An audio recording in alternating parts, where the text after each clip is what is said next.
Hello everyone. So students, हमने last time पढ़ा था रेट लॉ क्या होता है, उसके बाद हमने रेट लॉ एक्सप्रेशन पढ़ी। आज हम पढ़ेंगे नेक्स्ट जो हमारा टॉपिक है वो है order of reaction.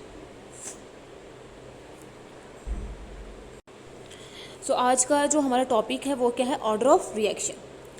Rate law में हमने ये पढ़ा था कि किसी भी सब्सटेंस का जो रेट होगा, किसी भी रिएक्शन का जो रेट होगा वो किसके डायरेक्टली प्रोपोर्शन होगा, उस जो रिएक्टेंट्स होंगे उनकी मोलर कंसंट्रेशन के प्रोडक्ट के डायरेक्टली प्रोपोर्शन होगा। फिर हमने रेट लॉ एक्सप्रेशन पढ़ी थी, जिसमें अगर जैसे हम एग्जांपल लेते हैं, जैसे हमारे पास कोई रिएक्शन है ए वो बी मोल्स के साथ रिएक्ट कर रही है, बी के बी मोल्स के साथ रिएक्ट कर रही है और सी और डी प्रोडक्ट बना रही है, ये होगी सी के सी मोल और डी के D moles. So rate law expression के अकॉर्डिंग जो इसका रेट होगा वो किसके बराबर होगा, रेट इज़ इक्वल टू जो रिएक्टेंट की मोलर कंसनट्रेशन होगी उसके प्रोडक्ट के बराबर अपॉन उसके ऊपर कुछ होगा, कुछ हमारे पास कांस्टेंट होंगे या कुछ नंबर्स होंगे, ये पी और क्यू ले लेते हैं।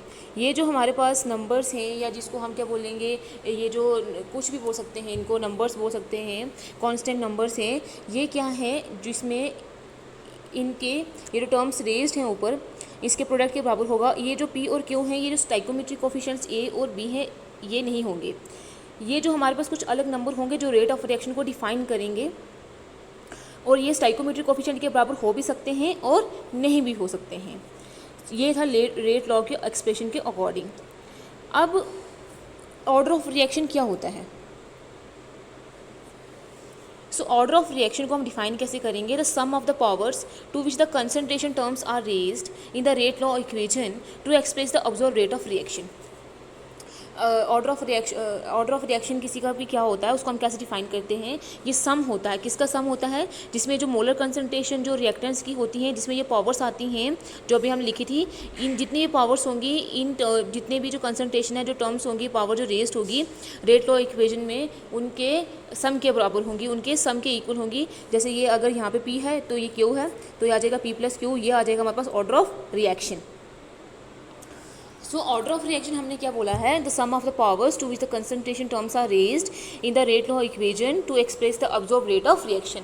जो ऑब्जर्व रेट ऑफ रिएक्शन है उसको ऑब्जर्व करने के लिए जो कंसंट्रेशन टर्म्स के ऊपर जो पावर्स होंगी उन्हीं के सम को हम क्या बोलेंगे, वो क्या है, order of reaction. The power of the concentration of a particular reactant in the rate law is the order of the reaction with respect to the that reactant। जो कंसंट्रेशन की पावर होगी एक पर्टिकुलर रिएक्टेंट की rate law में, वही क्या होगा, उसका ऑर्डर होगा with respect to the reactant. जैसे एक एग्जांपल लेके डिस्कस करते हैं हम रेट ऑफ रिएक्शन। जैसे ये एक एग्जांपल है, ए के ए मोल्स, बी के बी मोल्स और सी के सी मोल्स रिएक्ट करके क्या बना रहे हैं, प्रोडक्ट्स बना रहे हैं। अब according to rate law rate किसके बराबर होगा, डायरेक्टली प्रोपोर्शन होगा। प्रोपोर्शनलिटी के साइन आगे हम कांस्टेंट के लगा देंगे, और किसके बराबर होगा, इन तीनों के मोलर कंसंट्रेशन के रिएक्टेंट्स के मोलर कंसंट्रेशन के प्रोडक्ट के इक्वल होगा। जैसे हमें दिखाई दे रहा है मोलर कंसंट्रेशन के प्रोडक्ट के इक्वल होगा with each terms raise to power, कुछ नंबर्स होंगे, जैसे पी क्यू और आर ले लिए हमने यहाँ पे। ये जो पी क्यू और आर नंबर्स हैं ये रेट ऑफ रिएक्शन को डिफाइन करेंगे, और क्या रेट ऑफ रिएक्शन को डिफाइन करेंगे। लेकिन ये स्टाइकोमेट्रिक कोफिशिएंट, ये जो हम मोल्स लेते हैं ये स्टाइकोमेट्रिक कोफिशिएंट होते हैं। ये हमें ये बताते हैं कि कितने मोल्स जो हैं वो एक रिएक्टेंट के दूसरे रिएक्टेंट के लिए ज़रूरी है प्रोडक्ट बनाने के लिए।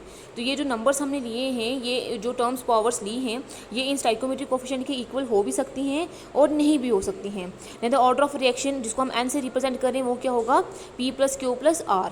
P plus Q plus R क्या है, ये पावर्स हैं जिसमें कंसंट्रेशन टर्म्स जो है वो रेज्ड हैं, और ये स्टाइकोमेट्रिक कोफिशिएंट के बराबर हो भी सकती हैं और नहीं भी हो सकती। तो रेट ऑफ रिएक्शन किसका बराबर आ जाएगा, P plus Q plus are.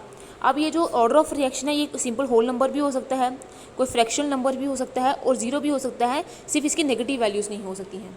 Order of reaction जो है वो होल नंबर भी हो सकता है, इसकी वैल्यू ज़ीरो भी हो सकती है, बट फ्रैक्शनल भी हो सकती है, बस नेगेटिव वैल्यू इसकी नहीं होती हैं। जैसे अब अगर एग्जांपल लेते हैं कि ये ऑर्डर ऑफ रिएक्शन डिफाइन कैसे करते हैं हम, ये हम एक्सपेरिमेंटली पता करते हैं। ऑर्डर ऑफ रिएक्शन हम डिटरमाइन हमेशा क्या करते हैं, एक्सपेरिमेंटली। थियोरेटिकली हम इसको डिटरमाइन नहीं कर सकते हैं, एक्सपेरिमेंटली हमेशा इसको हम डिटरमाइन कर सकते हैं। अब नेक्स्ट है कि रेट ऑफ द रिएक्शन में हम स्टाइकोमेट्रिक कोफिशिएंट, क्योंकि टर्म्स की पावर यहाँ पे ए बी और सी आना चाहिए था, ऐसा क्यों नहीं होता। जैसे हम एग्जांपल लेते हैं कि हाइड्रोजन जो है वो ऑक्सीजन के साथ रिएक्ट करता है और वाटर बना देता है। रिएक्शन को बैलेंस करेंगे पहले, यहाँ पे हाइड्रोजन 2 है, यहाँ पे ऑक्सीजन 2 है, तो यहाँ पे 2 लगा देंगे। अब हाइड्रोजन के 4, तो यहाँ पे हम 4 लगा देंगे। कहने का मतलब ये है कि 2 मोल्स हाइड्रोजन के कंबाइन करें 1 मोल ऑक्सीजन के साथ और 2 मोल वाटर बना रहे हैं। अब हम स्टाइकोमेट्रिक कोफिशिएंट चेंज भी कर सकते हैं। अगर हम यहाँ पे 4 लगाएं, यहाँ पे 4 लगाएं, तभी भी रिएक्शन बैलेंस है। यहाँ पे हाइड्रोजन 4 × 2 8 है, यहाँ पे 4 × 2 8 है, अभी भी रिएक्शन क्या है, बैलेंस्ड है। बस यह है कि 4 मोल हाइड्रोजन के कंबाइन कर रहे हैं 1 मोल ऑक्सीजन के साथ और 4 मोल क्या बना रहे हैं, वाटर बना रहे हैं। बैलेंसिंग के लिए हम कितने भी नंबर ऑफ मोल्स ले सकते हैं, कोई भी स्टाइकोमेट्रिक कोफिशिएंट ले सकते हैं, लेकिन रेट ऑफ रिएक्शन जो है वो ज़रूरी नहीं है कि जितने भी हमने मोल्स लिए हैं उनके ऊपर डिपेंड करेगा। ये जो हमें बैलेंसिंग के लिए हम जो नंबर लगाते हैं, जिनको हम स्टाइकोमेट्रिक कोफिशिएंट बोल रहे हैं, वो हमें क्या बताते हैं, वो हमें ये बताते हैं कि रेट ऑफ रिएक्शन जो है वो डिपेंड किस में कर रहा है।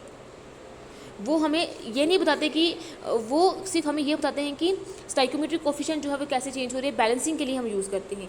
बट ज़रूरी नहीं है कि रेट ऑफ रिएक्शन जो है वो हर एक मोल में डिपेंड करेगा। सपोज करते हैं कि जैसे हमने 2H2 + O2 लिया है और वाटर बना दिया है, इसमें हाइड्रोजन पहले टूटेंगे तभी ऑक्सीजन के साथ कंबाइन करेगा, क्योंकि हाइड्रोजन के तो 4 आइटम्स हैं।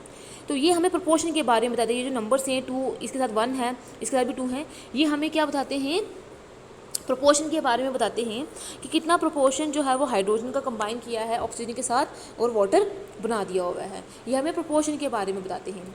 बट रेट लॉ जो है, रेट जो है वो किससे डिटरमाइन होगा कि एक्चुअल मोल जो हैं वो कितने हैं जो प्रोडक्ट को डिटरमाइन करते हैं। एक्चुअल मोल कितने हैं जो प्रोडक्ट को डिटरमाइन करते हैं, वो एक्चुअल मोल ही क्या कहलाएंगे, ऑर्डर ऑफ रिएक्शन। वो एक्चुअल मोल ही क्या कहलाएंगे, ऑर्डर ऑफ रिएक्शन। क्योंकि पूरे मोल्स जो हैं, क्योंकि कुछ मोल्स जो हैं पहले टूट सकते हैं, जिनके ऊपर रेट जो है वो डिपेंड कर जाएगा। कुछ जो मोल है वो बाद में टूटेंगे, जिनके ऊपर रेट जो है वो डिपेंड नहीं करेगा। तो इस तरीके से ज़रूरी नहीं है कि जो भी हमने स्टाइकोमेट्रिक कोफिशिएंट लिए हैं उसके ऊपर जो रेट है वो डिपेंड करे। इसलिए हमने ये कुछ नंबर्स लिए हैं, जैसे PQ और लिए हैं, ये बताते हैं कि कितने कितना जो मोल है वो रेट ऑफ रिएक्शन को इफेक्ट कर रहे हैं या कंट्रीब्यूट कर रहे हैं रेट ऑफ रिएक्शन में। कोई भी रिएक्टेंट जो है वो कितना कंट्रीब्यूट कर रहा है रेट ऑफ रिएक्शन में। अब रेट ऑफ रिएक्शन जो है वो 0 ऑर्डर भी हो सकता है, फर्स्ट ऑर्डर भी हो सकता है, डिफरेंट ऑर्डर के हो सकते हैं। आज हम पढ़ेंगे 0 ऑर्डर रिएक्शंस। वो 0 ऑर्डर रिएक्शन का मतलब ऐसी रिएक्शन जिसमें जो रेट ऑफ ये जो ऑर्डर ऑफ रिएक्शन होगा वो क्या होगा, 0 होगा।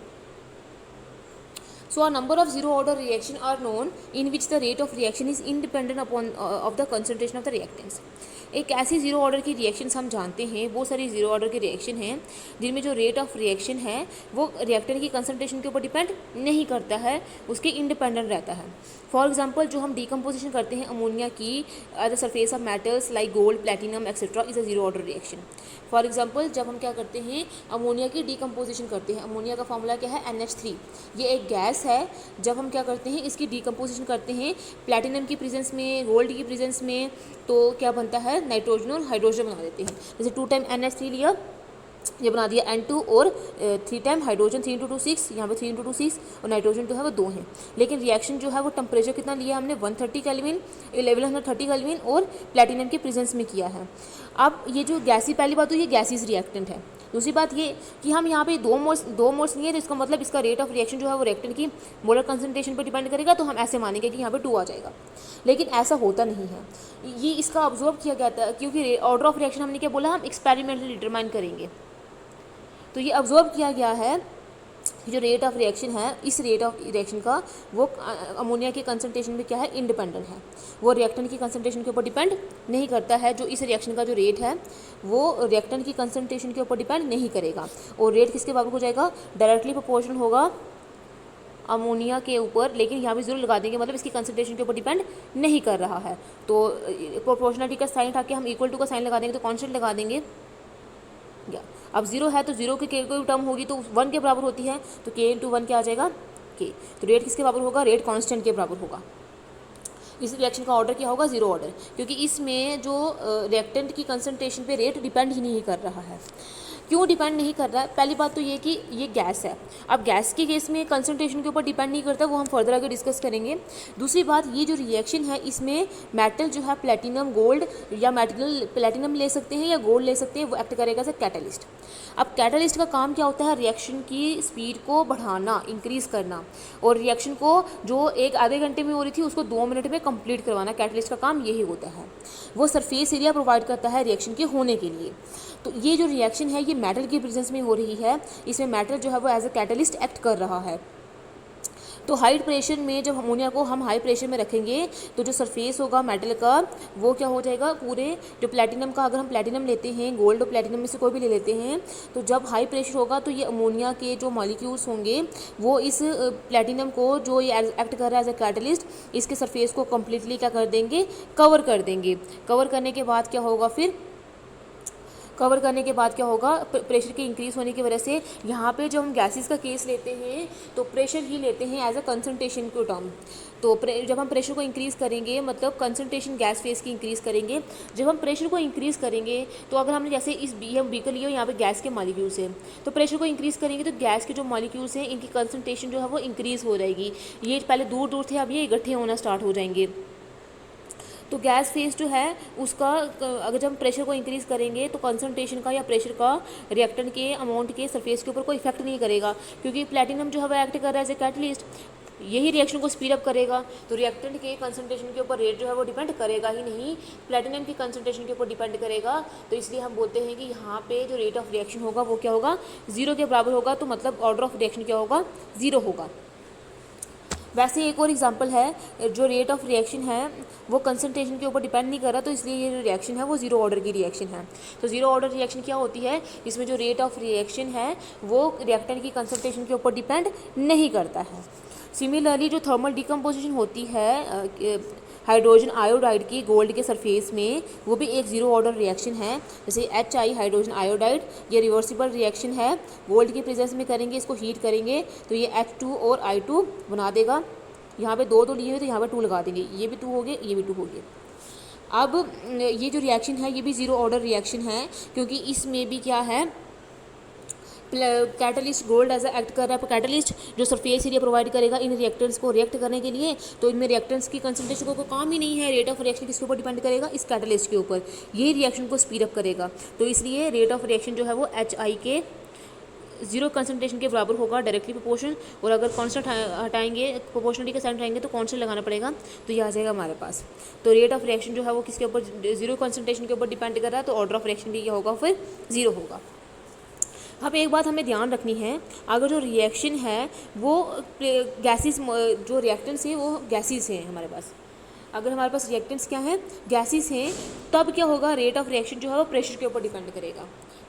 अगर हमारे पास क्या है, रिएक्टेंट्स जो है वो क्या है, गैसेस हैं, तो रेट ऑफ रिएक्शन तब क्या डिपेंड करेगा, प्रेशर के ऊपर डिपेंड करेगा। जैसे हमारे पास कोई भी रिएक्टेंट्स हैं, 2 A और B मिलकर प्रोडक्ट बना रहे हैं, तो ये भी गैस है अगर, तो ये भी गैस है अगर, तो रेट ऑफ रिएक्शन जो है तो प्रेशर के ऊपर डिपेंड करेगा, कंसंट्रेशन के ऊपर नहीं। कंसंट्रेशन को ही यहाँ पे प्रेशर मानते हैं गैसेस के केस में, K। तो ये PA अगर प्रेशर आ गया किसका, A रिएक्टेंट का, PB प्रेशर आ गया B रिएक्टेंट का, ये कंसंट्रेशन को रिप्रेजेंट कर रहे हैं। और ये आ जाएगा, कोई भी टर्म्स ले लो, अल्फा बीटा ले लो, PQ ले लो, उनके बराबर हो जाएगा। ये PQ के हैं ऐसे नंबर से जो रेट ऑफ रिएक्शन को डिफाइन करते हैं। और ये स्टाइकोमेट्रिक कोफिशिएंट जो हम बैलेंसिंग के लिए नंबर लगाते हैं उनके बराबर हो भी सकते हैं और नहीं भी हो सकते हैं। ये था फर्स्ट ऑर्डर रिएक्शन। और भी ऑर्डर है रिएक्शन के जो हम नेक्स्ट टाइम डिस्कस करेंगे। लेकिन ऑर्डर ऑफ रिएक्शन क्या होगा, ऑर्डर ऑफ रिएक्शन हमने क्या देखा, ऑर्डर ऑफ रिएक्शन क्या होता है, ये सम होता है। किसके सम होता है, जो हमने रेट लॉ में जो कंसंट्रेशन रेट लॉ एक्सप्रेशन में जो हमने ऊपर कंसंट्रेशन टर्म में लिए थे, जो नंबर्स जो पावर्स रेस्ट करी थी, उसके सम के बराबर होगा। और वो जो नंबर होंगे वो स्टाइकोमेट्रिक कोफिशिएंट के बराबर हो भी सकते हैं और नहीं भी हो सकते हैं, क्योंकि स्टाइकोमेट्रिक कोफिशिएंट क्या होते हैं, ऐसे नंबर जो हम बैलेंसिंग के लिए यूज़ करते हैं। तो बैलेंसिंग के लिए यूज़ करते हैं, तो स्टाइकोमेट्रिक कोफिशिएंट के ऊपर रेट ऑफ रिएक्शन जो है वो डिपेंड नहीं करेगा, क्योंकि हमने क्या बोला कि रेट ऑफ रिएक्शन जो है वो उसके ऊपर डिपेंड करता है एक्चुअल मोल्स कितने जो हैं वो कन्वर्ट हुए रिएक्टेंट्स में और उन्होंने प्रोडक्ट बना दिया हुआ है। वही क्या होता है, उसकी जो पावर्स लेंगे, अगर एक रिएक्टेंट है तो उसकी एक ही पावर आएगी, वही उसका ऑर्डर ऑफ रिएक्शन होगा। अगर एक से ज़्यादा रिएक्टेंट होंगे तो उनकी पावर्स को जो सम होगा वही क्या होगा, ऑर्डर ऑफ रिएक्शन।